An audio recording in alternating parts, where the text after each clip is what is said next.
tener la grabación de cada uno de los devocionales, pero voy a procurar hoy en el término posible avanzar con el parashá de la semana y resumir un poco todo lo que deberíamos transcurrir desde la semana anterior. No quiero pasar por alto algo muy importante que tenía que ver con el parashá anterior, que solo lo quiero mencionar en esta semana, y es precisamente el momento en el que José, después de todo lo que pasó con sus hermanos, como recordarán, fue vendido, ¿recuerdan? Fue vendido a el pueblo Egipto, al pueblo de los egipcios. Y en ese proceso, recordemos que la gracia del Padre se hace presente en la vida de José, y José recibe el privilegio de tomar la administración, la mayordomía en la casa de Potifar. Hasta ahí estamos conectados, ¿verdad? En esa historia. Brevemente recordamos cómo se presenta la situación, varias situaciones en la vida de José, y entre esas situaciones que se presentan está precisamente el tema de la seducción por parte de la esposa de Potifar a la vida de José. La manera como él huye de esa presión, de ese momento, y también vemos cómo pasa por situaciones de cárcel, etcétera. Estando en la cárcel, estando en su condición de preso, recordemos que tiene un encuentro allí con dos personajes muy interesantes en la historia, quienes son el copero y el panadero. ¿Recuerdan? Finalmente, estos dos hombres, estando en cárcel el mismo día, tienen sueños, los cuales dijimos que José no interpretó sueños, sino que hizo José, dio una solución al sueño. Muy importante esa palabra, gracias hermana. Dio una solución, es decir, frente al sueño él tenía no una interpretación, porque no quiero que confundamos a intérpretes de sueños que hoy polulan por todo lado, hasta en la red, en las redes sociales usted encontrará el significado de su sueño, interpretamos su sueño. Y la gente escribe allí el sueño y esperan que alguien les interprete. Todos tenemos como esa tendencia a que alguien nos diga o nos explique o nos dé una esperanza de si tuvimos un sueño, que alguien nos lo interprete, ¿verdad? Esta semana yo le compartí a mi esposa, la pastora Pili, tuve un sueño con respecto a... Señor, tuve un sueño con respecto a la menorá y a la Hanukkah. Y el sueño consistía en establecer los valores numéricos o gemátricos de Hanukkah. Y lo que puedo recordar del sueño es que veía un número 3 y a su vez veía un número 27. Entonces empezaba a hacer en mi sueño análisis gemátricos. El número 3, ¿qué representa el 27 y qué representaba el número 9, los brazos de la Hanukkah? Entonces 9 por 3, 27. ¿Cuántos son los libros en el nuevo pacto? Entonces empezamos a concluir 27, ¿qué significa 3? ¿Qué significa 9? ¿Qué significa 27? Y pasé un buen tiempo de mi sueño, en lo que puedo recordar, hablando de esa historia gemátrica de la menorá. Ahora la pregunta es, ¿alguien aquí me puede interpretar ese sueño? Entonces todos queremos que alguien nos interprete un sueño. Pastor, soñé tal cosa, ¿alguien me puede interpretar el sueño? Pero lo interesante aquí es busquémosle la solución al sueño. La solución al sueño, voy a tratar de dar una solución al sueño. Hoy por hoy hay muchas tendencias con respecto a la celebración de Hanukkah que son adversas o contrarias. Entonces muchas personas dicen, Hanukkah no es una celebración que se debe llevar a cabo, Hanukkah no es un texto bíblico que aparezca, que nos indique, Hanukkah no es una celebración de las Levítico 23 de las santas convocaciones, y empiezan los conflictos y las opiniones, y prácticamente hacemos una doctrina de todo esto.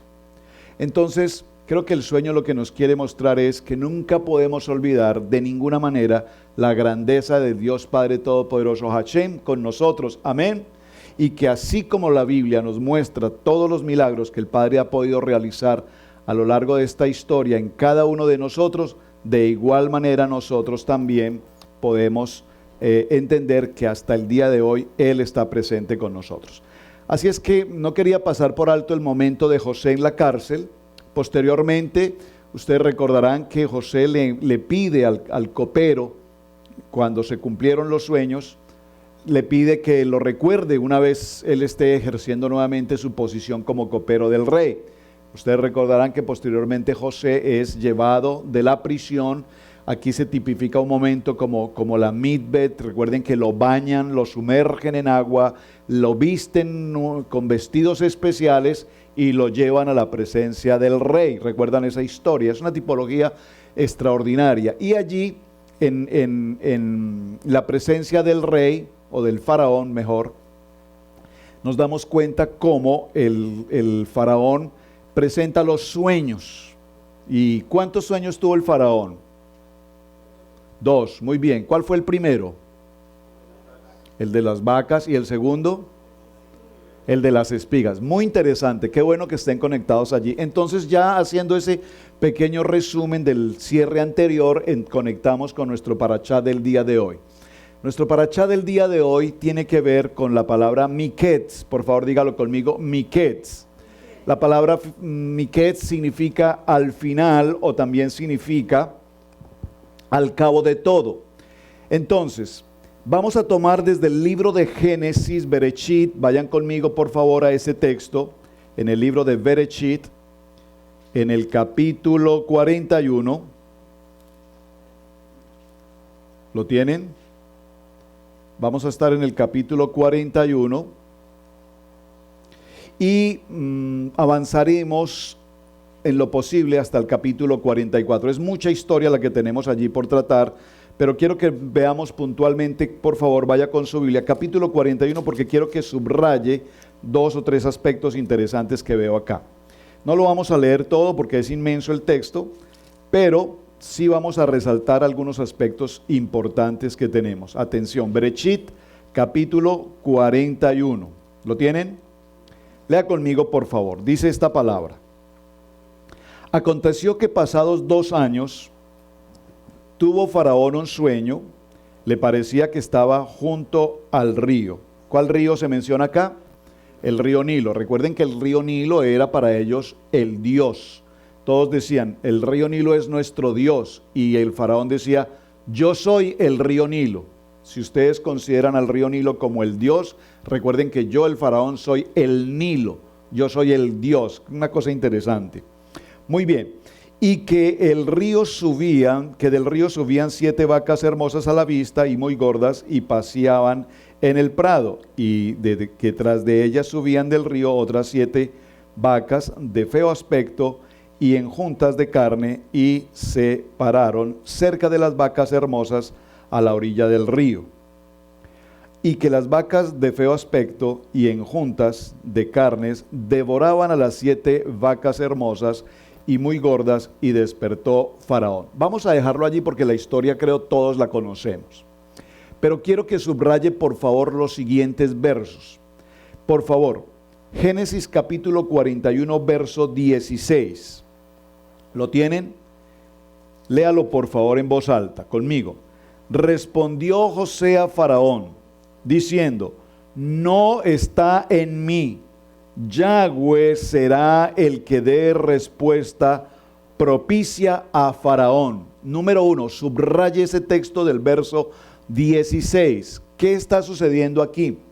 José nos está mostrando que el interpretar sueños no es un asunto de persona, no es un asunto de adivinanzas, no es un asunto de hechicerías, no es un asunto de magia. El faraón había llamado a todos sus magos, a todos sus hechiceros, y ninguno de ellos podía interpretar el sueño. José nos está mostrando en este verso 16 que él tampoco era un intérprete de sueños, ni mucho menos un mago, ni un hechicero, ni un adivino. Por eso insisto tanto en la expresión interpretar el sueño, y les pido de manera especial, mis amados hermanos, que no tengamos esa tendencia de estar pidiendo que nos interpreten el sueño. ¿Qué será lo que me quiere decir este sueño? Usted, en presencia del Padre Eterno, en una comunión con el Padre, Él le mostrará por qué razón está presentando el sueño. Ahora bien, vamos al verso 25. Primera vez que José dice, no está en mí, es de parte de Dios, de parte del Eterno, que podemos identificar el sueño. Amén.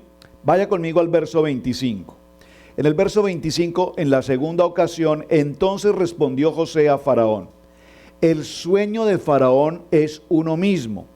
Ha mostrado Yahweh lo que va a hacer.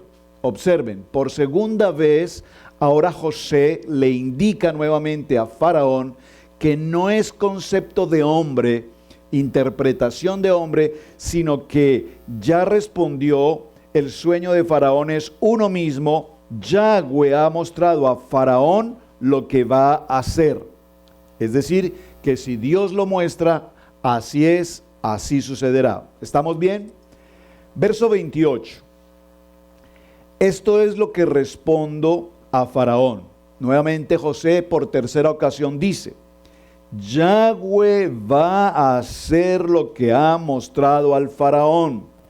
He aquí vienen 7 años de gran abundancia en toda la tierra, y tras ellos seguirán 7 años de hambre, y toda la abundancia será olvidada en la tierra de Egipto, y el hambre consumirá la tierra. Esta era una palabra ¿qué? Una palabra profética que Dios estaba entregando a Faraón, y que ahora José, a través de Dios, permite ver la solución a una situación que se está presentando. Vamos al verso 32. Dice la palabra: y el suceder el sueño a Faraón 2 veces significa que la cosa es firme, que el asunto es firme de parte de Dios, y que Yahweh se apresurará a hacerla. ¿Vamos bien?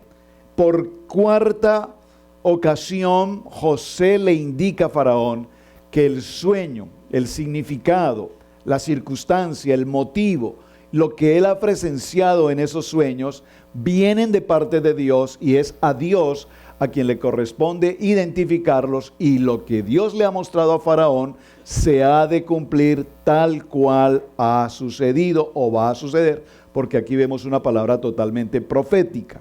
Allí mismo en el verso 32 lo menciona en 2 ocasiones. Entonces dígalo conmigo: en 5 ocasiones,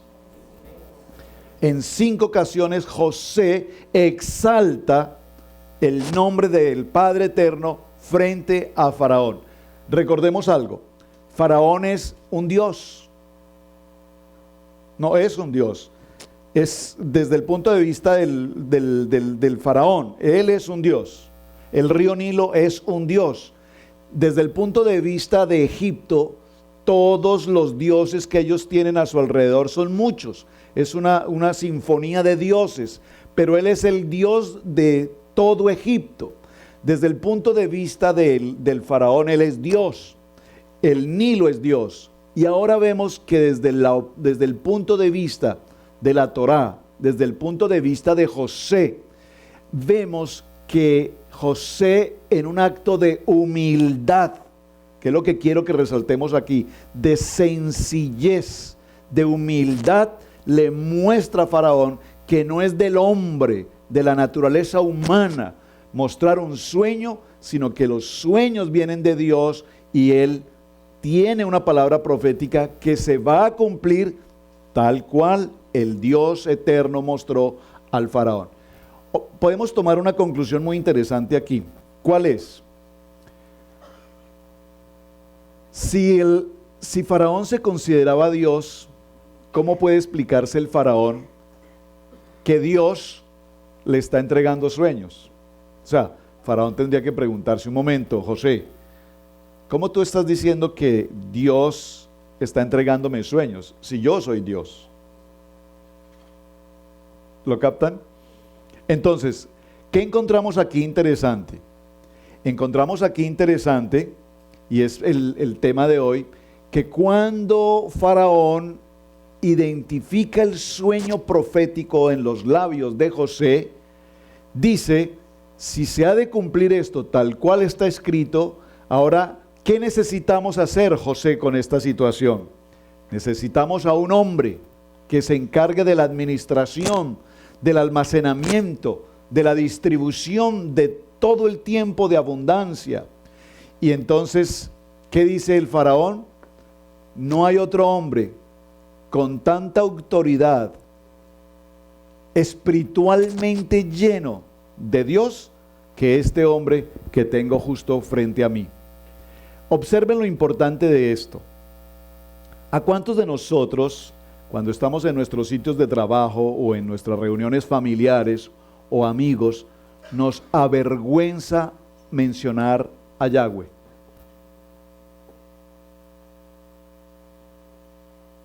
Cuando estamos en reuniones sociales con amigos, porque atención, es que nosotros no podemos apartarnos del mundo, estamos en el mundo. ¿Qué dijo el Padre Eterno? Padre, yo no te pido que los retires, yo te pido que los guardes. Entonces, si tú vas a una reunión con familiares o amigos que no conocen de la palabra, pues no es para que tú te hagas como ellos, o te iguales, o te asimiles, como el pueblo de Israel se asimiló en muchas ocasiones, claro, bajo circunstancias muy distintas, sino que es para que nosotros, en el lugar donde estemos y hay oscuridad, ¿qué dice la palabra? Que nosotros seamos luz. ¿Cómo somos luz? Dando gloria al Padre por todo lo que hacemos, por todo lo que Él hace con nosotros. Y aquí vemos a José, después de pasar por la circunstancia de sus hermanos que lo odian, lo envían a un pozo, luego lo sacan de allí, lo venden como esclavo, posteriormente está en una condición de líder en la casa de Potifar. Sin embargo, allí se presentan circunstancias que lo llevan a estar preso. Muchos de los años de José en Egipto fueron años en prisión, pero en cárcel siempre José mantenía la gracia, el favor de Dios con él, amén, hasta que se cumplió el propósito definitivamente para la cual el Señor lo había llevado hasta este sitio. Hemos hecho un pequeño resumen en todo esto y vamos a entrar a un aspecto ya más de la parashá del día de hoy. Voy a tomar algunas notas que tengo aquí presentes para compartirlas con ustedes. Cuando Yahweh continuó preparando la vida de José, ya habían pasado 2 años. Le dio a Faraón los sueños que nadie en su corte podía interpretar. Ya hablamos del copero y ya hablamos de el panadero. Cuando José se paró delante del faraón, tenía una edad de 30 años. ¿A qué edad sus hermanos lo vendieron? A los 17 años. Recuerden que nuestro parashá la semana anterior dio comienzo diciendo un joven de 17 años. Ahora, a este joven ya tiene ahora 30 años. ¿Cuántos años han pasado?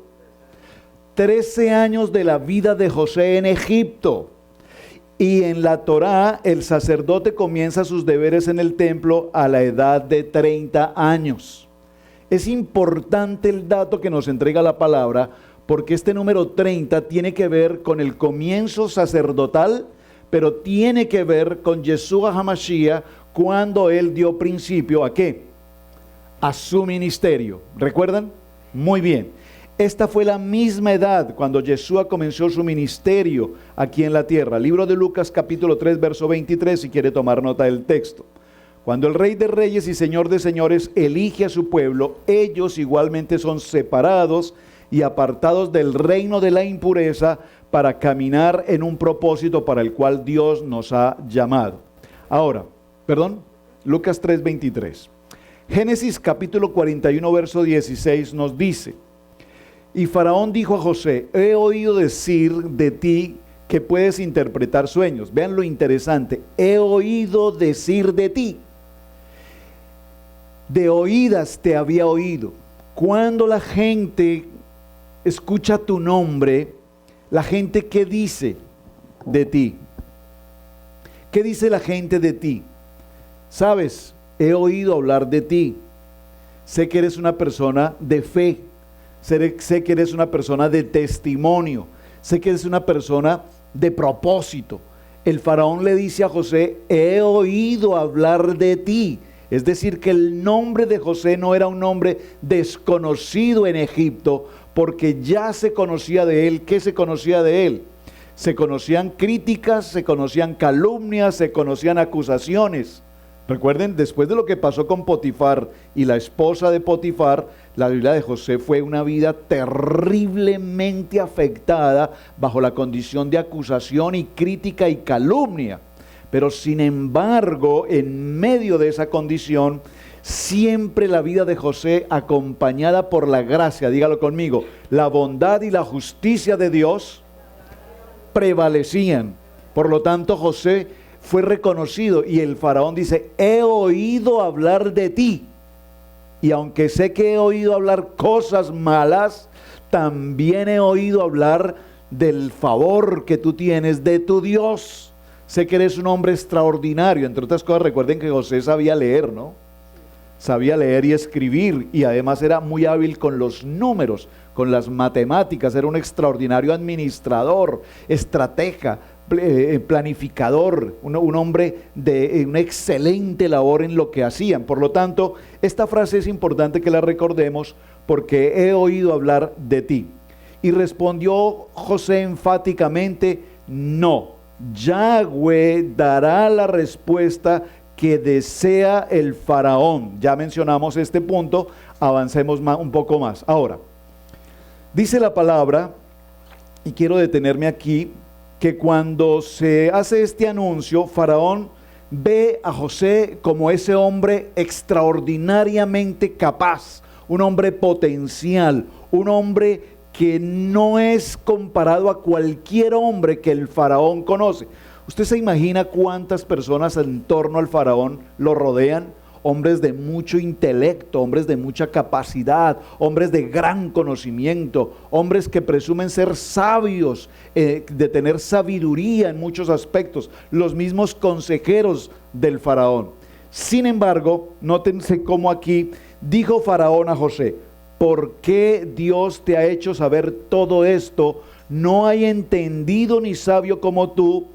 Tú estarás sobre mi casa, y por tu palabra se gobernará todo mi pueblo. Solamente en el trono seré yo mayor que tú. Dijo además Faraón a José: he aquí, yo te he puesto sobre toda la tierra de Egipto. Miren, mis hermanos, esta posición que adquiere José aquí no es simplemente el director de asuntos internos, no es solamente el ministro de desarrollo económico, no es el intendente del faraón. Aquí lo que realmente estamos observando, Génesis capítulo 41 verso 41, es que José pasa a ser el virrey de Egipto. ¿Están conmigo? El virrey de Egipto no es el jefe de asuntos económicos, es el virrey de Egipto. Y el mismo faraón le dice: nada de lo que sucede en Egipto escapará a tu autoridad, a excepción de mi trono en el que yo soy el rey. Pero a partir de hoy yo no voy a tener control de nada. Yo quiero dedicarme a estar en Face, que yo pueda ver Netflix con tranquilidad, y ocúpate tú de todo lo que suceda en Egipto. Dice la historia que se vistió un carro especial, un carruaje, y fue llevado José por todas las ciudades a su alrededor, en el que se proclamaba prácticamente como el rey soberano sobre todo Egipto. Nadie podía omitir, desobedecer o ignorar la autoridad, dígalo conmigo, de un hebreo. De un hebreo. ¿Están captando esto? Nadie en Egipto podría ignorar ahora el nivel, la altura y la autoridad que un hijo de Dios va a tener sobre todo un imperio pagano, porque la gracia, la bondad y la justicia de Dios están sobre él. Cuando nosotros hemos venido a esta nación, usted escucha con mucha frecuencia personas decir: no, es que el racismo en este país, es que son racistas y nos tratan con racismo. Pero Dios nos ha dado autoridad para que en esta nación, nosotros, sus hijos, dígalo conmigo, nación santa, seamos vistos, embestidos de la gloria del Padre eterno. Amén. Entonces, si tú crees que hay racismo o tú crees que te menosprecian, eso es porque ese es tu corazón. Te sientes en poco, te sientes menos, te sientes que no te valoran. Pero cuando eres un hijo del Dios eterno y sabes que la gracia y el favor de Dios están contigo, te podrán ver en poco, pero vales mucho más de lo que cualquier persona cree o piensa. Amén. Entonces aquí no es cómo te ves tú, es cómo la gracia de Dios está contigo y te hace ver más allá. En este anuncio sorprendente del faraón vemos cómo el faraón se quita su anillo, su anillo real, y lo coloca en la mano de José, lo viste de ropas de rey, de lino fino, y le coloca una cadena de oro alrededor del cuello. José fue llevado luego en un carruaje por todas las ciudades, pregonando delante de todos que toda rodilla debía ser doblada, y lo puso sobre toda la tierra de Egipto, y dio a Faraón a José, y dijo Faraón a José: yo soy Faraón, y sin ti ninguno alcanzará su mano ni su pie en toda la tierra de Egipto. Y llamó Faraón el nombre de José Sefenat Panea, que quiere decir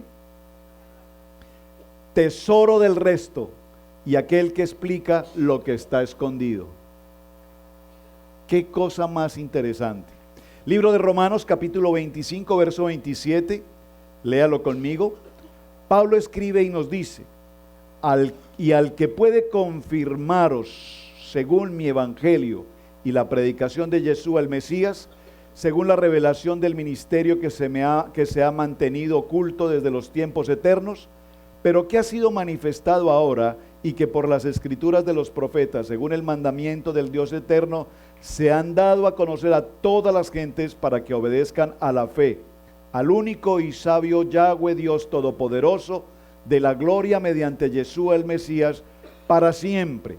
Y en el libro de Isaías dice la palabra en el capítulo 61: el Espíritu de Yahweh está sobre mí, porque me ungió Yahweh, me ha enviado a predicar buenas nuevas a los abatidos, a vendar a los quebrantados de corazón, a publicar libertad a los cautivos, y a los presos apertura de la cárcel, a proclamar el año de la buena voluntad de Yahweh y el día de venganza del Dios nuestro. Amén.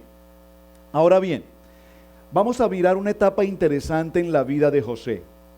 Cuando el faraón lo confirma como el virrey, ¿qué otra cosa importante sucedió allí?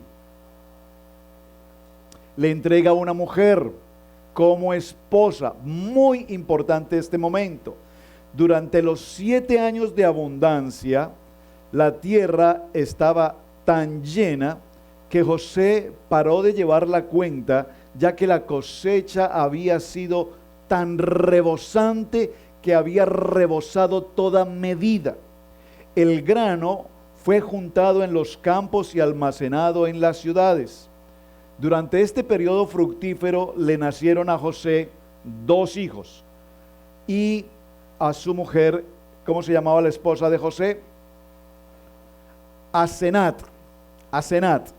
El primero de los hijos fue llamado Manasés, consecuencia de pasar por alto u olvidar. Significa Manasés, pasar por alto u olvidar, diciendo: Dios me hizo olvidar todo mi trabajo y toda la casa de mi padre.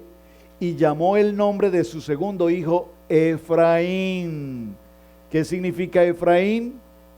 Doblemente fructífero. Muy interesante, porque dijo: Elohim me hizo fructificar en la tierra de mi aflicción. ¿Alguien puede decir esto, por favor? Elohim me hace fructificar en la tierra de mi aflicción.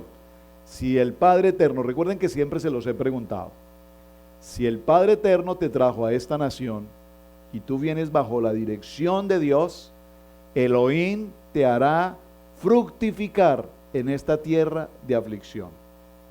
Si lo que tú hiciste al venir a esta nación fue venir en busca de unos dólares, ahora entenderás por qué lo único que has encontrado son dolores. ¿Por qué? porque vinimos sin la dirección de Dios. Pero un momento, Padre eterno, yo vine sin tu dirección y por eso he tenido tantos dolores. Ahora, Padre, en este lugar yo te reconozco, yo soy tu hijo, yo soy nación santa, salí de ser el gentil contrario a Dios, ahora quiero tu dirección. Entonces ahora tengo la oportunidad en esa redención de ver la bendición de Dios sobre mi vida. Amén. Nacen estos hijos y después de los años de abundancia comenzaron ¿qué? Los años de escasez, tal como lo había profetizado el sueño. El hambre no solamente fue en Egipto, atención, no solamente el hambre fue para Egipto, sino que además afectó todas las tierras y ciudades aledañas. Por lo tanto, todas las personas de los países que vivían a su alrededor venían directamente a Egipto, a José como virrey, para adquirir la comida. Esto es muy importante. Vayan pensando que toda esta escena no es una historia simplemente que vemos en la Biblia, en la Torá, sino que es un plan, dígalo conmigo, es un plan perfecto de Dios. Génesis capítulo 42 nos dice: con el tiempo, Jacob, el padre de José, supo que había grano en Egipto y envió a 10 de sus hijos a comprar grano para su familia, de modo que podamos vivir y no morir. Cuando los hijos de Jacob llegaron a Egipto, ¿qué pasó? José inmediatamente los reconoció, mas ellos no le reconocieron a él. ¿Por qué?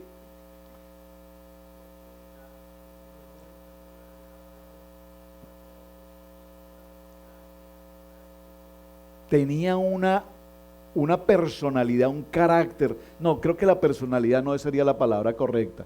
Su aspecto físico había cambiado. Era un hombre ya mucho más maduro, ya tenía hijos, casado, tenía una gran responsabilidad, porque no crean pues que porque fue nombrado virrey, él simplemente se sentaba a que todo pasara. El trabajo de José fue un trabajo impresionante, fue un trabajo exigente, fue un trabajo de todos los días, de suma responsabilidad, estar al frente de todos los detalles, los asuntos, la administración, los empleados, bueno, es decir, los obreros. El trabajo de José era un trabajo de campo, no fue un trabajo de oficina con 2, 3 secretarias, no, era un trabajo en el que él debía estar permanentemente en todos los sembrados, observando el clima, observando las condiciones de almacenaje, la mano de obra, la atención del pueblo. Es decir, el trabajo de José, sin lugar a dudas, hizo que su aspecto físico también cambiara, porque dice la palabra que José era ¿qué? Un joven muy apuesto, muy atractivo físicamente. Dice que su belleza era extraordinariamente importante, y ahora lo vemos como un hombre no solamente mayor, digo en edad no tan extensamente mayor, 35 años, pero además con toda la vestimenta de los egipcios, de tal manera que sin duda sus hermanos no podían reconocerlo. Además que para sus hermanos José seguramente pasó a ser un esclavo más dentro de esa multitud de esclavos, o posiblemente pudo haber muerto también en la historia. Ahora bien, sin embargo, vemos en esta historia que no lo reconocieron por su apariencia, y también mucho menos por aquella alta posición que ocupa ahora. ¿Quién esperaba de ellos? ¿Quién esperaría encontrar ahora a su hermano como el virrey de una nación tan impresionantemente grande e importante como Egipto? Así es que José escondió su identidad frente a ellos. Ahora, es importante ver que cuando los corazones aún cubiertos de culpa por lo que había sucedido anteriormente con José, cuando ellos vinieron y encuentran la vida de Egipto, se dan cuenta que hay un lugar de impresionante comodidad, pero que ellos ahora están pasando por circunstancias de mucha adversidad. Y lo primero que ellos piensan es en sus corazones, y esto es muy interesante que lo tengamos presente porque vamos a cerrar un capítulo anterior. En el parachá anterior, cuando vimos la historia de Dina, ¿recuerdan qué pasó con Dina? Fue abusada. ¿Recuerden qué pasó con Simeón y Leví? Mataron a todos los hombres, saquearon ese pueblo, robaron todas sus pertenencias, secuestraron a los niños y a las mujeres, los raptaron, los llevaron consigo. Y dijimos, en aquel tiempo, ustedes recuerdan en la enseñanza, yo les dije, ¿y es acaso este el pueblo de Israel? ¿Este es el pueblo del cual nosotros venimos? Un pueblo de asesinos, un pueblo de ladrones, un pueblo de secuestradores. Este es el pueblo de Israel. Y nos quedó un asunto ahí serio, porque yo les vi sus rostros y todos dijeron, uy, qué terrible este pueblo de Israel. Ahora aquí en este parashá vamos a encontrar la respuesta a lo que pasó en aquel tiempo y a lo que va a suceder ahora. ¿Cómo encontramos esta respuesta? Veamos. Ellos empezaron a notar que su situación crítica era precisamente porque lo que le habían hecho a su hermano José les estaba trayendo consecuencia. Ellos empiezan a tener culpas. Ellos empiezan a mirar su vida y a recordar lo que pasó y empiezan a decir, toda esta hambruna y todo este castigo que viene de Dios viene sobre nuestro pueblo por lo que hicimos con nuestro hermano. ¿Están conmigo? ¿Hasta allí vamos bien? Ok, entonces es importante que veamos esto. En Génesis capítulo 15, verso 13, se los voy a leer, solo tome nota por favor del texto. Génesis capítulo 15, verso 13, se sucede algo muy interesante y allí hay un pacto profético que se dio con Abraham. Recuerden esto. Ten por cierto, dice el Padre Eterno, que tu descendencia habitará en tierra ajena, será esclava allí y será oprimida 400 años, pero también a la nación a la cual servirán juzgaré yo, y después de esto saldrán con gran riqueza. Génesis capítulo 15, verso 13 y 14, por favor escríbalo allí. Con esto nosotros ¿qué encontramos? Que José ya pudo ver todos estos sueños y todas estas profecías en tiempo real. Ya José había vivido esta escena. José ahora ve a sus hermanos allí y José ahora entiende que evidentemente lo que había sido prometido a Abraham ahora se está cumpliendo en el tiempo de José. Este pacto que se hizo con Abraham, ¿quién era Abraham? El bisabuelo de José, ¿recuerdan? Esa profecía fue pasada de Abraham a Isaac, de Isaac a Jacob, y esta palabra ahora viene a tener firmeza, viene a tener cumplimiento justamente con José. Ahora, vemos que el pueblo de Israel, aquí yo tenía esta pregunta haciendo el estudio, ¿qué le dijo Dios a Abraham? A Jacob, perdón. Le dijo, estaré contigo y yo te cuidaré. Mi pregunta es, aquí han pasado muchos años y vemos al pueblo de Israel en una circunstancia de hambre. ¿Están conmigo? Jacob se enteró que en Egipto había provisión y dice la Biblia, envió a 10 de sus hijos, a excepción de ¿quién? Oh, interesante la historia. ¿Por qué a Benjamín no lo envió? Porque aquí ya Benjamín era un muchacho ya mayorcito. ¿Por qué a Benjamín no lo envió? Porque al hijo que amaba era ¿quién? José, pero ya José no está. Ahora ¿quién le queda? Le quedan 10 hijos de sus mujeres, Lea y las otras mujeres, pero le queda un único hijo ¿de quién?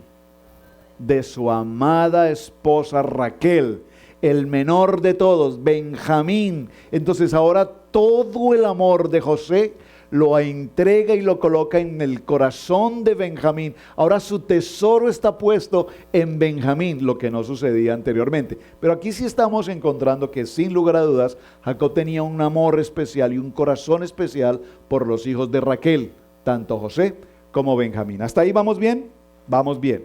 Ahora, José nos está representando un tipo de extranjero para sus hermanos. Ellos lo veían como a un gentil, lo veían como un mayordomo, un supervisor extremadamente duro.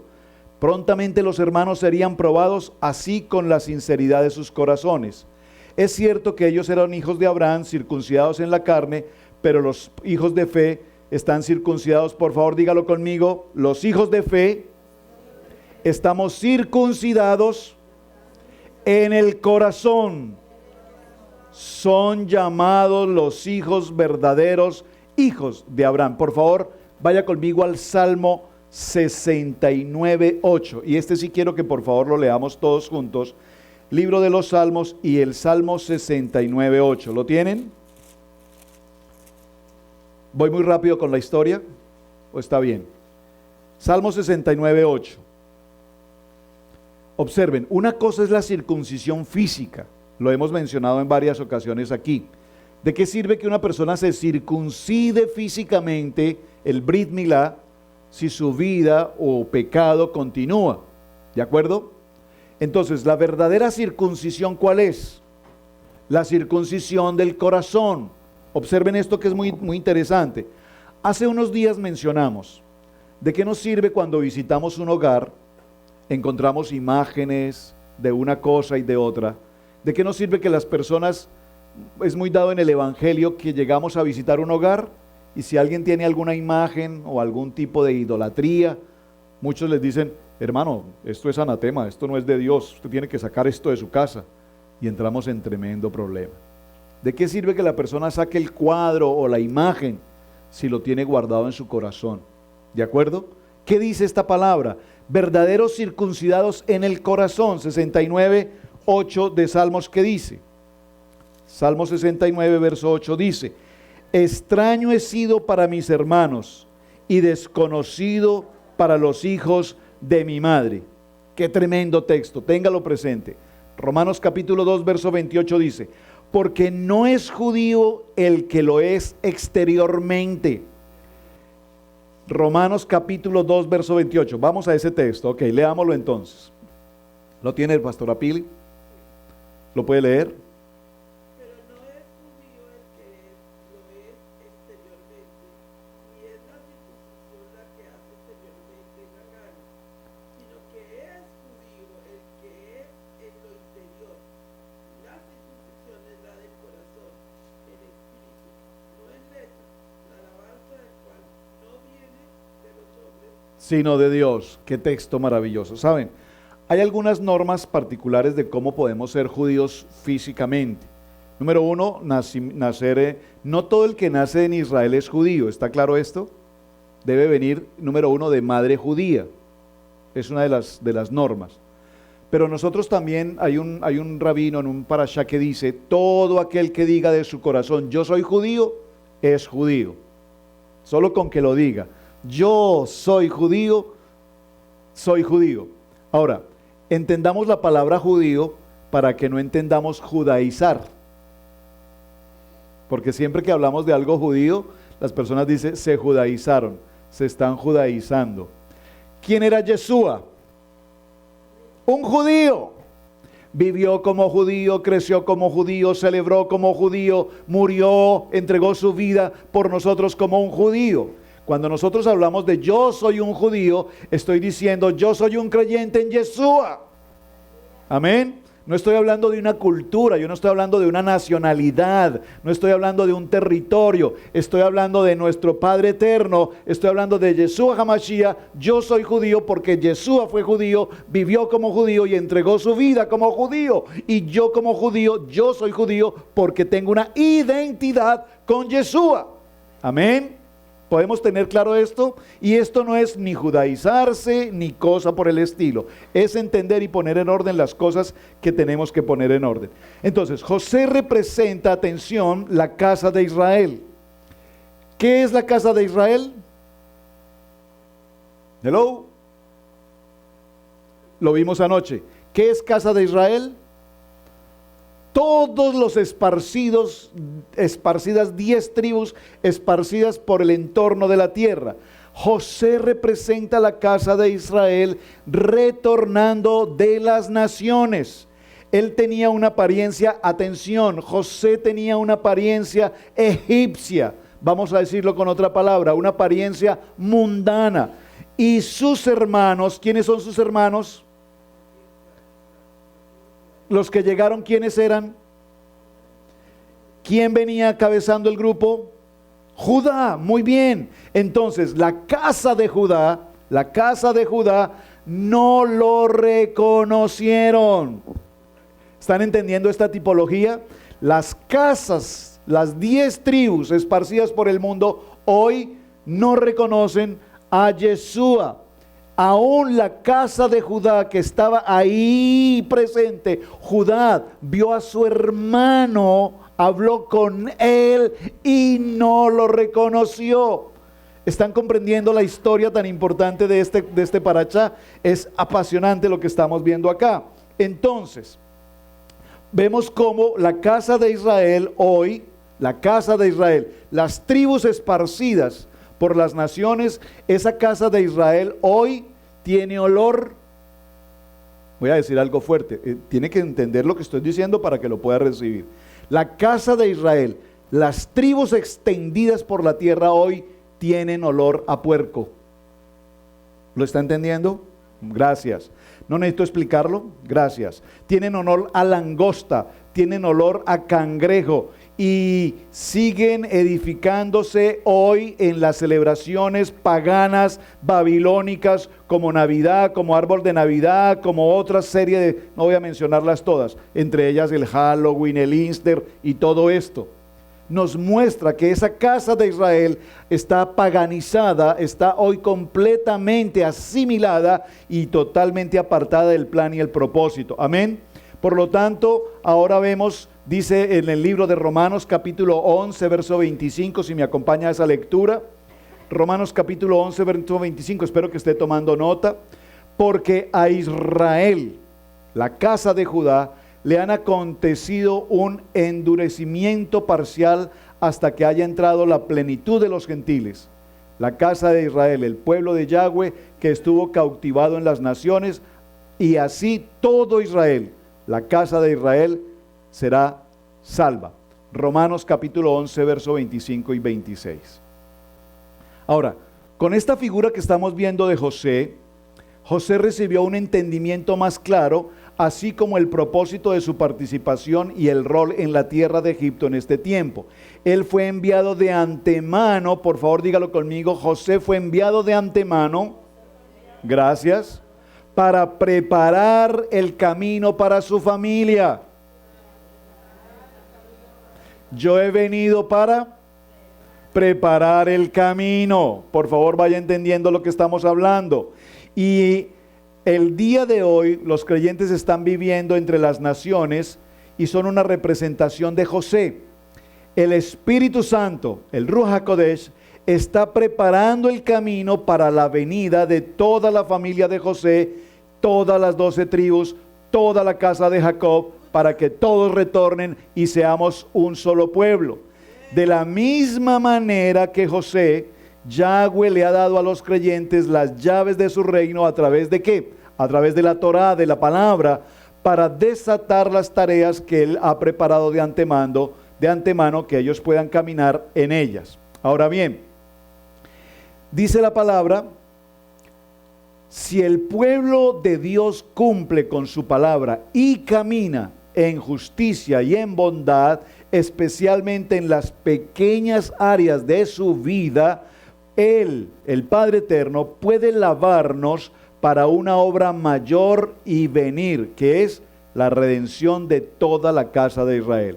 Libro de Marcos, capítulo 4, verso 24, dice, Marcos 4, 24, ¿lo tienen? ¿Voy muy rápido? Marcos 4, 24, voy un poquito rápido porque quiero alcanzar a desarrollar todo el tema, estoy tratando de hacer un resumen acá con todo el texto. También les decía, Marcos 4, 24, también les decía, cuidaos de lo que oís, con la medida con que midáis os se medirá, y aún más se os dará, porque al que tiene se le dará más, pero al que no tiene, aún lo que tiene se le quitará. ¿Vamos bien? Veamos entonces qué pasa con esta situación del corazón. Bajo la dirección de Yahweh, José comenzó a probar el corazón de sus hermanos, mostrándose como un hombre muy rudo. Al parecer, los hermanos de José no tenían el alimento que sustenta la vida en sus casas. Hemos venido a comprar alimento. Esto revela que, atención, ¿qué es el árbol de la vida? Su nombre lo indica, el árbol de la vida. En el árbol de la vida, ¿qué tenemos? Tenemos shalom. En el árbol de la vida, ¿qué tenemos? Ejad, tenemos unidad. En el árbol de la vida, ¿qué tenemos? Unidad, amor, paz. Tenemos alimento, tenemos salud. Amén.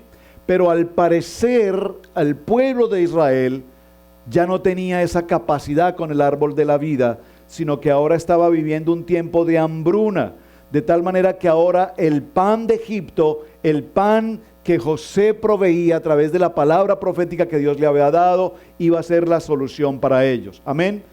Vemos entonces que José se revelará a sus hermanos y se revela como un proveedor de pan de vida. ¿Qué dijo Yeshua? Yo soy el pan de vida. Estos hombres han venido en una condición de hambre.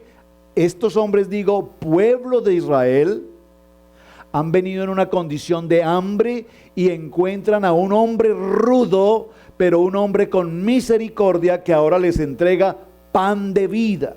Josué en el Juan capítulo 6 verso 35 nos habla: yo soy el pan de vida. Amén. Ahora, en la perspectiva de esta historia que estamos viendo de José, nos daremos cuenta que él pasó muchos días en el desierto y en prisión, y su corazón, el corazón de José, aún en medio de lo que pasó con sus hermanos, nunca el corazón de José negó el favor de Dios, ni lo que había aprendido con su bisabuelo Abraham, ni lo que había aprendido con su abuelo Isaac, ni lo que había aprendido con su padre Jacob. ¿Están conmigo? Miren, hermanos, esto es muy importante y permítame que lo parafrasee nuevamente. ¿Cuántos de nosotros hemos tenido o tenemos aún en nuestro corazón cierto dolor, cierta, ¿cómo lo puedo decir? Denme la palabra, cuando tenemos diferencias con otras personas. Enemistad, puede ser enemistad, hay una palabra un poco más fuerte que enemistad. Cuando tenemos un enemigo, odio, es que la palabra no me ha llegado a mi corazón, odio. Cuando tenemos odio por alguien, por algo, solo basta que te mencionen el nombre de una persona y tú dices: de esa persona no quiero ni que me la nombren, porque la odio. Como decían por ahí en un programa, la odio con odio jarocho. La odio con odio jarocho. No sé qué significa jarocho, pero ¿qué es jarocho en México? ¿Cómo? Que lo odia con mucho odio. Bueno, entonces lo odia con odio jarocho. Y observen, José, en medio de todo lo que vivió con sus hermanos, nunca en su corazón albergó ni una célula, ni una mínima neurona de odio por su familia. ¿Están conmigo? A ver, debo profundizar un poquito más en esto. ¿Por qué el favor y la gracia de Dios estaban con José? ¿Porque era lindo? ¿Porque era guapo? ¿Atractivo? No, porque en su corazón no albergaba ni una lágrima de odio por su familia o por cualquier persona que lo había ofendido. La mujer de Potifar, el mismo Potifar, los presos que estaban con él y lo humillaban y lo maltrataban. Nunca en el corazón de José se vio una espiga de odio, de ira, de contienda, de pleito, de celo, de egoísmo, de vanidad. Nunca. Por lo tanto, dígalo conmigo, el shalom de Dios estaba con José. Y todo lo que José hacía prosperaba. Pregunto, ¿sientes que no prosperas en lo que haces? ¿Sientes que llevas años y años y años y caminas y caminas y caminas y te golpeas y te golpeas y te golpeas y vives en las estrellas, estrellado? Y vienes a la iglesia y ofrendas y diezmas y levantas tus manos y cantas y te sientes un santo delante de Dios haciendo la reunión. Pero ¿qué hay en tu corazón? Es mi pregunta. ¿Qué hay en nuestros corazones de nuestros tiempos pasados que no logramos sacar esa espina? Saben, hace apenas unos días estaba haciendo un trabajo muy sencillo en casa con madera y ustedes saben, al tomar un madero, una espina. No lo noté, la verdad, sentí algo, no lo noté, pasó el día, a las 6, 7 de la noche, de pronto sentí un profundo dolor en mi dedo y empecé a revisar y notaba que había una ampolla allí y empecé a revisar, aquí lo tengo, ¿qué había ahí? Una espina milimétrica, tan pequeña que no la podía ver, pero esa pequeña espina tan pequeña me producía dolor en toda la mano y no me dejaba en paz, semejante cosita tan pequeña. Así es que tuve que tomar una cirugía muy práctica, empezar a trabajar allí, y cuando la saqué apenas la podía ver, dice Dios, y vino mi reflexión, una cosa tan pequeñita, tan insignificante, ¿cómo puede causarme tanto dolor? ¿Me están captando mi ejemplo? ¿Qué espina puedes tener hoy en tu corazón? Contigo mismo, con tu familia, con tus amigos, con tu trabajo, con la gente que te rodea. Miren, con tu país. Saben, estamos en América y yo escucho personas diciendo, es que este presidente que hace y que nos mal... ¿Qué tienes con el presidente? ¿Por qué no te pones en los zapatos del presidente, analizas lo que el presidente está haciendo y concluirás que lo que el presidente está haciendo es ayudándote a salir de un problema? Somos tan prácticos y tan rápidos para juzgar, tenemos espinas tan pequeñas en nuestro corazón que hacen que la gracia y el favor del Padre no esté con nosotros. Por lo tanto, José prosperaba en todo porque su corazón, repito, era un corazón de shalom, era un corazón de paz. Dígalo conmigo, era un corazón de Torah. Cuando los hermanos de José estuvieron en Egipto, José los implicó diciendo que ellos eran espías y los metió en una prisión durante 3 días. Diga conmigo, 3 días. A solicitud de él, ellos acordaron llevar a su hermano menor, Benjamín, que se encontraba en Egipto, que se encontraba con su padre Jacob. ¿Con qué objeto José pidió que se llevara a su hermano Benjamín? Porque José quería conocer el corazón. José se preguntaba, ¿será que mis hermanos, estos que me vendieron, tratarán igual a mi hermano Benjamín? Yo quiero saber qué está pasando con esto. Así es que él dejó o pidió que se quedara uno en garantía. ¿A quién escogió José? Judá dijo, yo estoy aquí, yo me quedo como garantía.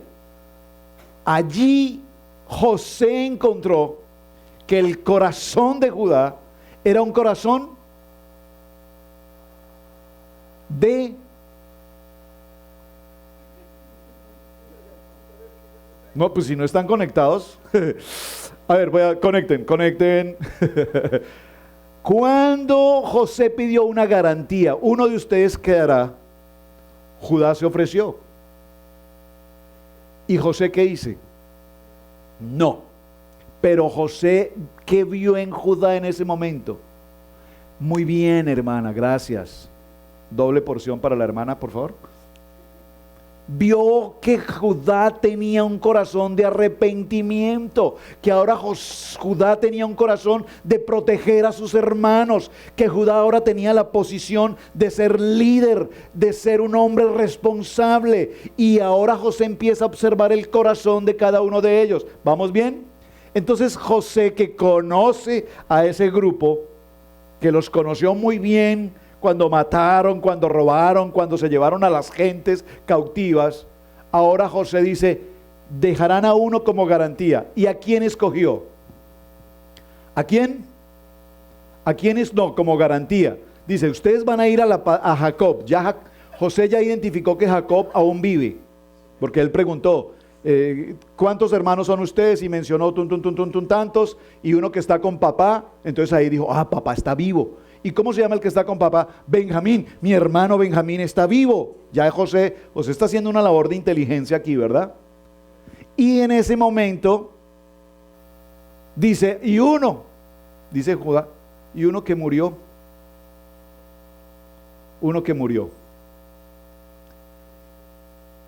Sí, y su nombre era José.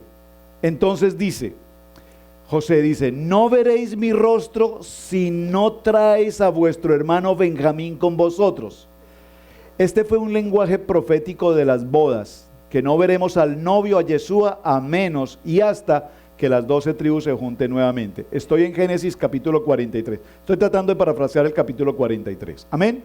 Ahora, ¿a quién escogió José que debía quedarse como galán, como garante de la oferta? A Simeón. ¿Por qué escogió precisamente a Simeón? ¿Por qué? Ana Lupita, ¿por qué?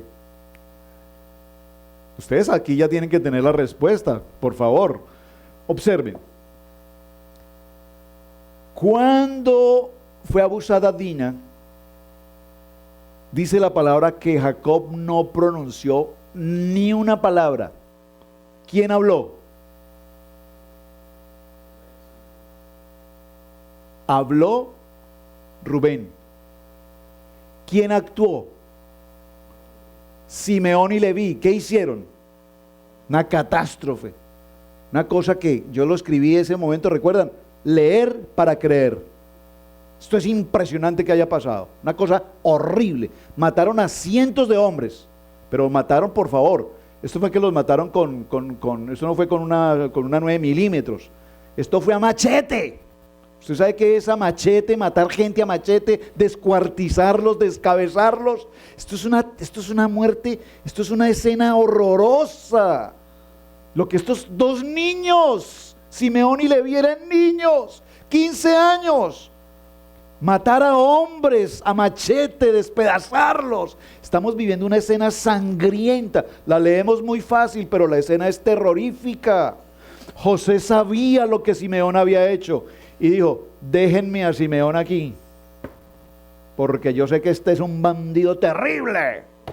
Y si ustedes se regresan y Simeón va entre ustedes, Simeón no los deja volver, porque Simeón tenía liderazgo, pero Simeón tenía cizaña. Simeón actuaba de una manera brusca. ¿Puedo decir esa palabra? ¿Queda bien? Queda poquita, una palabra. Simeón era todo lo contrario al bien en este momento, y José lo sabía. Entonces dijo, para que ustedes no tengan problema y vayan, déjenme a Simeón aquí. O sea, no lo fue por casualidad que lo eligió porque además este fue el que dijo, matémoslo. ¿Recuerdan? Este fue el que dijo. Recuerden que hicimos el análisis. Los hijos de Silba, ellos no se metieron en nada. Solo Simeón, Leví, Rubén, que trató de defenderlo, Judá, que trató de salvarlo, y los que encabezaron toda la historia fueron Simeón y Leví. Por eso es bien importante que lo tengan presente para que vayamos recordando la historia. ¿Hasta ahí vamos bien? Ok, los hermanos de José retornaron a Egipto en aquel tiempo en compañía de Benjamín, hijo de Raquel, el hermano menor. Judá prometió tener la plena responsabilidad por su cuidado y seguir mientras éste fuera. Ellos vinieron cargados de regalos de la tierra de Israel para José, con una doble cantidad de plata. Primeramente, para cubrir el costo. Ya había pasado la escena del dinero, ustedes recuerdan. José pidió que les colocaran el dinero en el primer viaje en sus bolsas, que luego cuando llegaron a casa encontraron el dinero y le hablaron a Jacob, y Jacob inmediatamente dijo, no, un momentico, esto no es normal. Aquí Dios está haciendo algo, porque que haya aparecido ese dinero es porque Dios está tratando con nosotros. Inmediatamente ellos dicen, es que ese es el castigo que Dios está haciendo con nosotros por lo que le hicimos a nuestro hermano. Todo aquí está coincidiendo, pero observen, ellos ahora están en una posición de ¿qué? De arrepentimiento. Yo creo que usted tenga en su corazón esta palabra, arrepentimiento, porque el monstruo que vimos anteriormente cuando dije, este es el pueblo de Israel, ahora estamos viendo a ese monstruo en un corazón arrepentido, en un corazón contrito y en un corazón humillado, porque tenemos que salvar la vida del pueblo de Israel con la historia. José los recibió y dio órdenes diciendo, llévenlos a casa. Estoy en Génesis 43, 16 para que sigan la lectura. Llévenlos a casa a estos hombres y degüellen una res y prepárenla, pues estos hombres comerán conmigo al mediodía. Vemos a José al mediodía colocando la comida delante de sus hermanos. Esta comida revela tres figuras proféticas muy importantes. La primera, Yeshua, quien se sentaría igualmente a comer la cena de la Pascua con sus dos hermanos. Amén, escríbalo. Usted tiene que escribir esto, hermano. Número 2, una figura profética de Yeshua, quien es el Cordero de Dios que quita el pecado del mundo. Amén.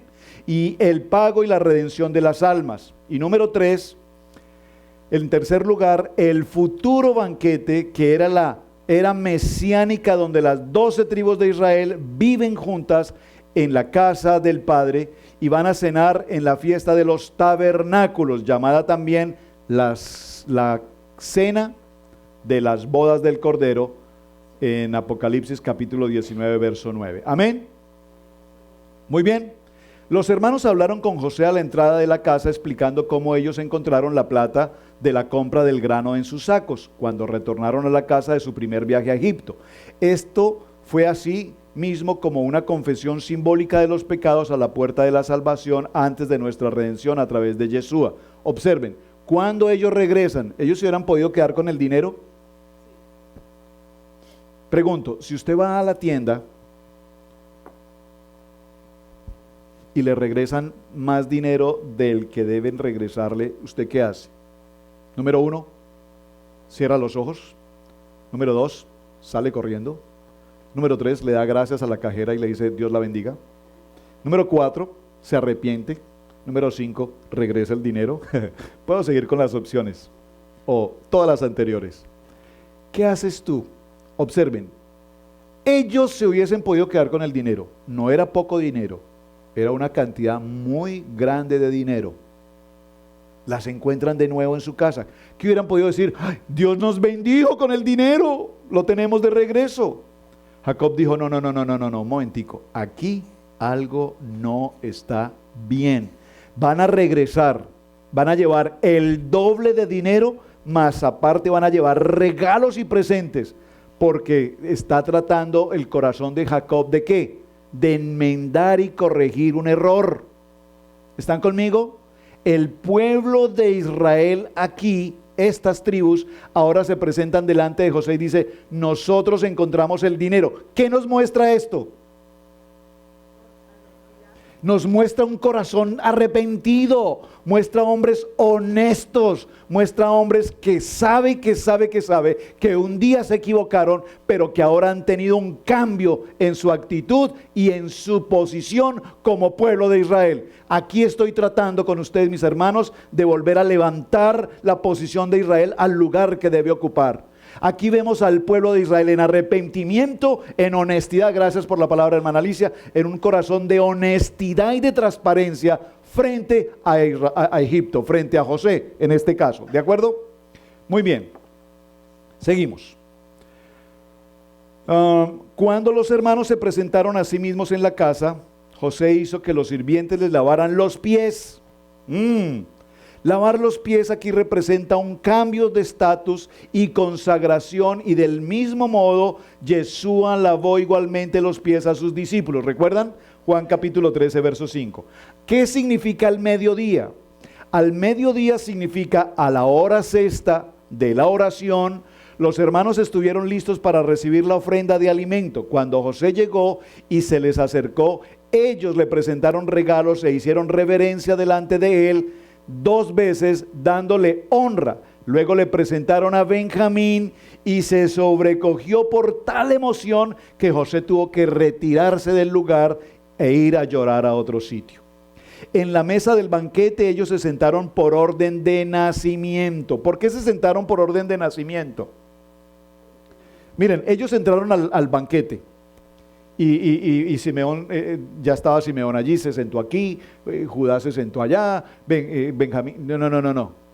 Cuando entraron al banquete, los siervos de Egipto, los siervos de José, dijeron, mesa número 1, Rubén, mesa número 2, Simeón, mesa número 3, Leví, mesa número 4, Judá, y los ordenaron en orden de nacimiento. Cuando ellos quedaron sentados a la mesa dijeron, wow, ¿qué está pasando aquí? Ustedes notaron, estamos sentados en orden de nacimiento. ¿Cómo es que estos egipcios saben esto? Y ellos entraron en temor y dijeron, no, estos egipcios son como la CIA, el FBI, nos investigan todo. Esto es el IRS, aquí está metido esta gente. Saben cuándo nacimos, en qué orden nacimos, saben la vida de cada uno de nosotros. Ahora entiendo por qué dejaron a mi hermano Simeón. Claro, el faraón sabe que ese es un terrible. Y ellos empiezan a sentirse atemorizados de lo que están viendo. Porque José dijo, quiero que me los coloquen así, tin, tin, tin, tin, tin, tin, en este orden. ¿De acuerdo? ¿Vamos bien hasta ahí? Muy bien. El tiempo había llegado para que los hermanos retornaran a la casa de su padre Jacob. José les instruyó a sus siervos que cada hombre recibiese todo el grano que fuera posible simbolizar. Aquí me faltó mencionar algo muy importante, no lo puedo pasar por alto. Permíteme un momento, por favor. Entonces, la hora sexta, la hora de oración. Luego le presentaron a Benjamín y él se sobrecogió. Atención, en la mesa del banquete fueron sentados en orden de mayor a menor. José se sentó a la mesa separado de sus hermanos y tenía la comida servida para ellos desde su mesa, demostrando que él tenía el alimento que sostiene la vida. A Benjamín se le otorgó 5 veces más que es lo que se le dio a sus hermanos. ¿Qué significa que Benjamín recibió 5 veces más? ¿Quién me ayuda? No, 5 veces más no es doble porción, es 5 porción. No dice 2 veces más, 2 veces sería doble porción. Dice que a Benjamín se le dio 5 veces más. Imagínense, cada uno con una pierna de pavo. Es una cosa así grandota. Y bueno, entonces una pierna de res más grande todavía, gracias hermana Pili. Y a Benjamín le pusieron 5 piernas de res. Y todos miraron, porque usted se da cuenta que a uno le sirven un plato y usted siempre mira el plato del vecino. Qué cosa, oiga, qué cosa tan colombiana, perdón, qué cosa tan cultural, qué cosa tan tica, qué cosa tan mexicana, ¿no? Porque los hermanos de Colombia dijeron, y pastor, no estoy hablando mal de no. Qué cosa tan humana. Usted va en el buffet y usted va sirviendo, usted en el buffet se puede servir lo que quiera, pero usted está sirviendo y usted mira al otro. Ay, disculpe, ¿dónde está eso? Pues busque, en el buffet está. Y ni se diga aquí, ¿no? Ni se diga aquí. Todo el mundo mira a ver, ¿por qué me le sirvieron más a la pastora? Que come tan poquito así. Ok, observen, perdón. Los hermanos de José notaron, los hermanos de Benjamín se dieron cuenta que a Benjamín le sirvieron 5 veces más que a ellos. Y ellos decían, pero ¿qué es lo que pasa aquí? ¿Por qué? ¿Por qué? Porque al menor le da más. Recuerden que ellos aquí ya se sienten investigados. ¿Recuerdan? Ahora, ¿qué significa 5 veces más? Hermano Henry, ¿qué significa 5 veces más? Hermana Mari, 5 veces más. Hermana Pili. Bueno, ayer lo explicó, a propósito anoche lo explicó. Gracia, muy bien. Algo más que gracia, bueno, gracia es lo máximo, pero ¿qué significa que José permitió que a Benjamín le entregaran 5 veces más? Sí, bueno, era su hermano de sangre ya, pero por eso le dio 5 veces más. Hay una respuesta maravillosa, atención, dice, recibiese 5 veces más, representa, número 1, la gracia, número 2, recibir la Torá, los 5 libros de Moisés. Amén. Esperaba que me lo dijeran. 5, Pentateuco, Torá. A Benjamín le entregaron 5 veces más, que tipológicamente representa la Torá, los 5 libros de Moisés. Y José observa a sus hermanos para ver si ellos demostraban celos sobre el favoritismo que había en la mesa de Benjamín. José los está probando. Dijo, démenle Torá a Benjamín, que yo quiero ver qué hacen los hermanos. Y los hermanos, cuando vieron que a Benjamín se le había servido más, dijeron, Achén, gracias Padre por bendecir a nuestro hermano Benjamín. Entonces José dijo, wow, estos muchachos de verdad han cambiado. De verdad que me tienen sorprendido. Los está evaluando. No puedo decir eso. Sigamos. El tiempo había llegado para que los hermanos retornaran a la casa de su padre Jacob. Se les instruyó a sus siervos, cada hombre recibiese todo grano que fuera posible. ¿Qué significa que recibieran todo el grano que fuera posible? Significa el pan de vida. Y que su dinero se les fuera retornada. La redención, atención, ¿por qué se retornó el dinero? No, bueno, digamos, ellos pensaron que si les encontraban el dinero los acusaban de robo, pero tipológicamente, ¿por qué José permitió que el dinero dio la orden? Denle todo el grano que cada uno quiera, llénelos, abastezca lo suficiente, pan de vida. Muy bien, vamos bien, hermana Mari, muy bien, porque la redención tú no la compras con dinero. Amén. Nosotros pensamos que dando una ofrenda, dando un diezmo, haciendo pactos de dinero, estamos alcanzando redención. No, cuando nosotros presentamos nuestra ofrenda, lo hacemos en acción de gratitud, porque ya hemos recibido del Padre y por gratitud yo doy lo que por gracia recibo. Amén. Entonces la redención no se compra, por eso José tipológicamente dice regrésenles el dinero. Igualmente en ese tiempo José dio instrucciones que la plata sea colocada dentro del saco de Benjamín con su dinero, gracias, la copa de plata fuera colocada con su dinero del grano. La copa de plata, ¿a qué se refiere? Se refiere a la copa de la redención que Yeshua bebió por causa de toda la casa de Israel. Esta copa está escondida en la Torá, el pan de vida, ya que Yeshua es el pan de vida. Cuando los hombres se fueron camino a casa, José envió a su mayordomo detrás de ellos, declarando que ellos habían robado la copa de su señor. Al final de esta prueba, José quería saber cómo ellos reaccionarían si algo le sucedía a Benjamín. En su defensa, los hermanos negaron vehementemente que alguno de ellos hubiera robado esta copa tan valiosa. Ellos estaban completamente seguros de lo que afirmaban. Ellos tenían la seguridad que ninguno de ellos, atención, ¿por qué estaban tan seguros? 5 minutos, ¿por qué estaban tan seguros? Porque tenían un corazón honesto, un corazón arrepentido. Ahora, miren, con lo malos y perversos que habían sido particularmente Simeón y Leví, observen que Judá dice, no es posible que uno de nosotros, nación santa, pueblo de Israel, haya tomado algo que no le pertenece. Aquí ellos tienen la certeza de que han sido convertidos, que han sido redimidos, que han sido pasados por arrepentimiento y que su corazón es nuevo, al punto de que la frase que evidentemente dijo fue la siguiente: aquel de tus siervos en quien fuere hallada la copa, que muera, y aún nosotros seremos siervos de mi Señor. Estoy en Génesis 44:9. Por favor, aquí ellos tenían la certeza de ser un pueblo limpio, un pueblo honesto, un pueblo de principios. Dígalo conmigo, un pueblo de Torá. Aquí José tiene la claridad. Ahora, ¿quién es este pueblo? Y aquí ahora nosotros tenemos en nuestro corazón, ¿quién es el pueblo de Israel? Amén. ¿Están conmigo? Gracias. Ahora bien, ¿qué pasó allí? Con este juramento, wow, este juramento fue delicado, ¿verdad? ¿Por qué? Porque recuerden que cuando Jacob salió de la casa de Labán, Raquel, ¿qué hizo?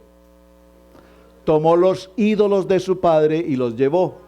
Camino en el regreso a Israel o a Jerusalén, Labán los alcanzó y preguntó: ¿no solamente me abandonas sin avisarme, sino que aparte te llevas a mis nietos, a mis hijas, y aparte de eso te robas mis ídolos? Y le reclama, como buen suegro reclama. ¿Qué dijo Jacob? Dijo: puedes buscar donde quieras, te autorizo para que tú y tus hombres revisen todo. Y si alguno llega a encontrar algo en quien lo encuentren, muera. ¿Qué fue eso? Hebreos capítulo 4, verso 12. El poder de la palabra. Cuidadito tu palabra, lo que dice. Porque Jacob jamás imaginó que Raquel tenía los ídolos. ¿Qué pasó posteriormente con Raquel en el nacimiento de Benjamín? Se cumplió la palabra que Jacob dio. ¿Cuál? Murió. ¿Por qué murió Raquel? ¿Estaba enferma? La Biblia nos narra que había una enfermedad en ella. La Biblia nos narra que venía padeciendo de un cáncer, venía padeciendo de alguna cosa. La Biblia nos narra que era una mujer normal, que estaba embarazada en un parto normal, perfectamente bien, y en el camino de regreso, en el momento del parto, muere. ¿Qué pasó allí? Se cumplió una palabra que Jacob declaró. ¿A usted alguna vez ha declarado algo por el estilo? ¿Contra sus hijos? ¿O hijos contra sus padres? Dicen, es que este papá mío es insoportable, ojalá, Señor, sácalo de este país. ¿O alguna vez usted ha dicho algo así de su esposo o de su esposa? Ay, Dios, o te la llevas o te la envío, pero quítame este dolor de cabeza de encima. Cuidadito las palabras que decimos, cuidadito las palabras que soltamos. Aquí ellos dicen, quien tenga la copa, muera. Y lo que no saben es que la copa la tiene nada más ni nada menos que el hijo amado de Jacob, el hermano de José. ¿Están conmigo? ¿Ven lo importante de detenernos un momento en esta historia? Muy bien, entonces José rasgaron sus vestiduras, encontraron la copa en la bolsa de Benjamín. Los hermanos, en este punto los hermanos de José regresaron sus vestiduras, rasgaron sus vestiduras en señal de duelo, revelaron la condición de sus corazones. Este era un grupo arrepentido que vino de retorno a José. No hubo más súplicas ni defensas de parte de ellos. El pecado cometido en contra de José los visitaba de nuevo. 22 años más tarde de haber causado lamento a su padre Jacob mientras hacían este tipo de hechos delictivos contra la vida de José, su iniquidad retornaba completamente a ellos, lo cual incluía la inocencia de su hermano Benjamín, que nunca formó parte de esta conspiración. ¿Vamos bien? Todos ellos cayeron postrados delante de José, implorándole misericordia. Los 11 hermanos se postraron delante de él. Observen, ¿cuántos dije? ¿Qué se cumplió aquí? El sueño. Muy bien, hermana Lupita. Él tuvo un sueño. Su primer sueño, ¿cuál fue? Que 11 espigas de trigo se inclinaban mientras que la espiga de él se mantenía erguida. Y aquí dice la palabra, ¿qué dice? Vamos a leerlo nuevamente. Dice, todos ellos cayeron postrados delante de José implorándole misericordia. Observen, cuando él reveló el sueño, los hermanos, ¿qué pensaron? Sí, pero cuando él les dijo, soñé que habían 11 espigas y que la mía estaba en el centro y que todos se inclinaban. ¿Acaso es que tú pues vas a ser nuestro Señor pues? O sea, es que tú eres el que va a mandar aquí. Fue lo que ellos pensaron. Y ahora vemos en el cumplimiento profético del sueño que lo que ellos se inclinaron fue a pedir ¿qué? Misericordia.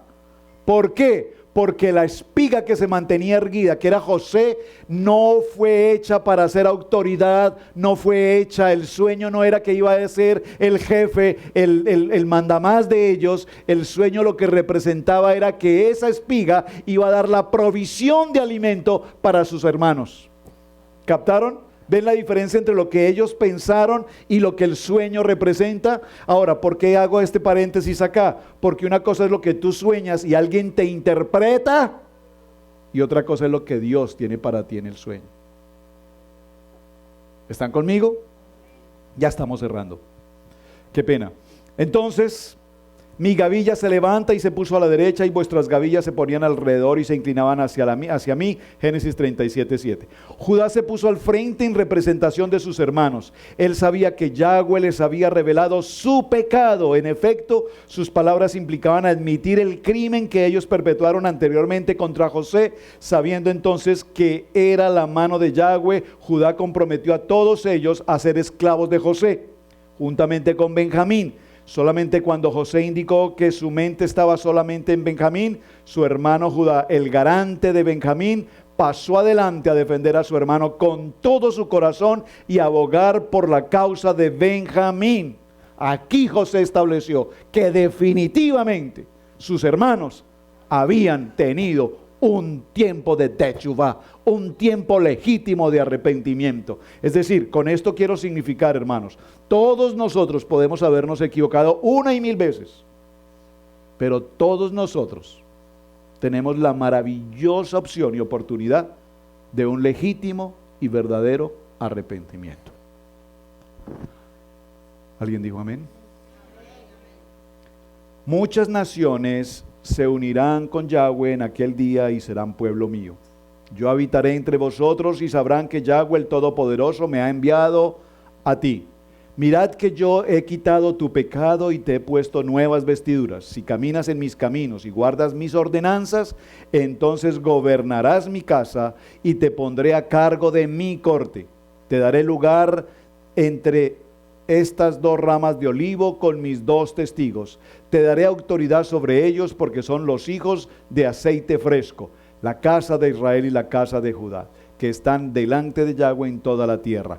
Amén, amén, amén. Hasta allí dejamos nuestro parachá. Creo que alcancé a acabarlo todo. Y la próxima semana entraremos a nuestro parachá Vallesga, muy bonita. Él se acercó. Entonces prepárense en Génesis 44:18 en adelante hasta Bereshit 44:27 para que continuemos esta historia apasionante. Amén. Padre, te doy gracias por la enseñanza. Wow, Dios, qué maravilla lo que nos enseñas a través de la vida del pueblo de Israel, estos 11 hombres que llegan ante José, el sueño, el cumplimiento, la adversidad, la prueba, el conflicto, la crisis, el hambre, la elección, la solución a los sueños. Todo está aquí en este conjunto para mostrarnos y enseñarnos a cada uno de nosotros cuán grande y maravillosa es la vida de cada quien aquí presente. Cada uno de nosotros pasa y vive toda esta narrativa que estamos viendo. Y en cada una de ellas encontramos respuestas, dirección a nuestros planes, a nuestros propósitos y en especial al propósito tuyo sobre nuestras vidas. Amén, amén y amén. Hermanos, muchas gracias. ¿Cómo se sintieron con el parashá? ¿Bendecidos? Qué bueno, amén. Muchas gracias.